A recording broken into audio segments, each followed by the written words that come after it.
আমরা যে জাকিয়া বারি মমকে চিনি তাকে দেখে মোটামুটি মনে হয় সে স্পষ্টবাদী।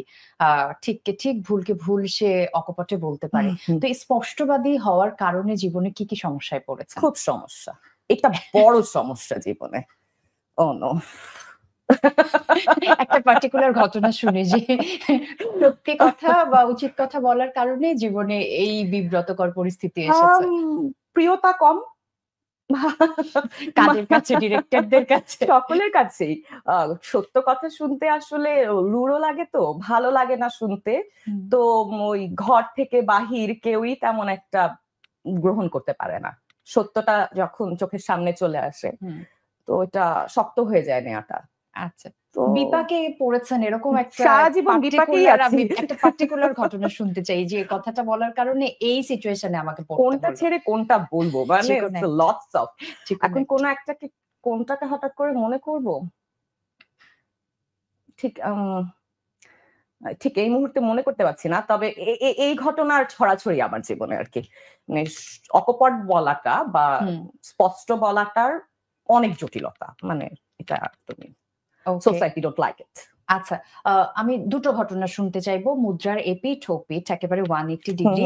আপনার এই অভিনয় জীবনে, পেশাগত অভিনয় জীবনে 2006 সাল থেকে এখন পর্যন্ত সব থেকে খারাপ কি সিচুয়েশনে পড়েছেন প্রফেশনাল লাইফে, এবং সব থেকে সুন্দর অভিজ্ঞতা কি?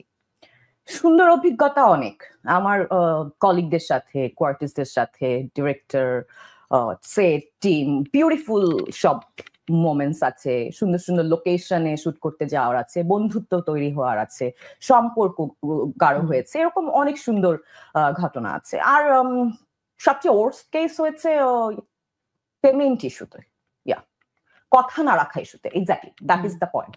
পেমেন্ট ইস্যু না, ব্যাপারটা হচ্ছে কথা না রাখা। ধরেন আমি যেহেতু স্পষ্টবাদী, আমি খুব মেনে চলি যে টাইম 4টা মানে হচ্ছে 3টা 59। ওকে, মানে আমি যেহেতু থিয়েটারের প্র্যাকটিসে বড় হয়েছি, আমি এভাবেই আমার জীবনটাকে দেখি এবং আমি চেষ্টা করি প্রফেশনাল লাইফে ওই কমিটমেন্টটা মেনটেন করার। কিন্তু যিনি বা যারা ওইটা মেনটেন করেন না, সেখানেই আসলে এরকম অসুবিধা হয়ে যায়। দেখি কিরকম অসুবিধা, খুব একদম অসুবিধাটা কিরকম, খুব খুব দেখি অসুবিধাটা কিরকম। মতো। মানে আপনি আরো একবার প্রমাণ করলেন আপনি একজন নৃত্যশিল্পী। মানে এরকম একটা অসুবিধার প্রকাশভঙ্গি যে আমার খুব, মানে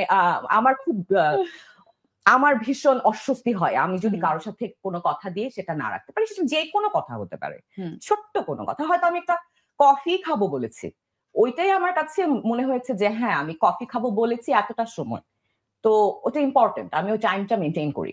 তো যারাই আসলে কোনো ক্ষেত্রে ওটার গরমিল হয়েছে, তখন প্রফেশনাল লাইফে আমার সাথে বাগবিতণ্ডা হয়েছে।